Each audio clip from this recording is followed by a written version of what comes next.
nyihomeka umwuka w'abazima ndetse nuko hari zimwe mu nzozi zanjye nagezeho. Zimwe muri izo ni izi? Si inzozi ko ziri pasonora. Hari nk'imodoka y'inzozi ahari wenda hari inzu y'inzozi. Inzozi zawe ni izi? Ariko kuki mushaka kumenya inzozi zanjye? Inzozi zanjye zirihariye. Oya, inzozi zanjye zirihariye, mureke kumvugisha ko ari murori. Utaneza abajura. Hari ukuntu uvuga uti umwaka wagenze neza, ariko nawe hari n'ibyo niba bitaragenze neza kamemo, hari ibyo uvuga uti ibingibi nababajwe nuko byagenze uyu mwaka.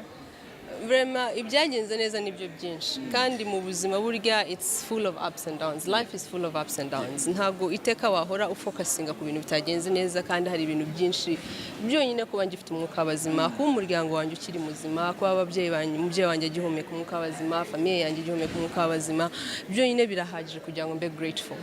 Uvanyemo icyo ngicyo kiri moro cya emotional cy'ababyeyi cya famiye cyo kugihumeka, ibifatika ni iki kintu kimwe wishimira ko wagezeho muri 2025?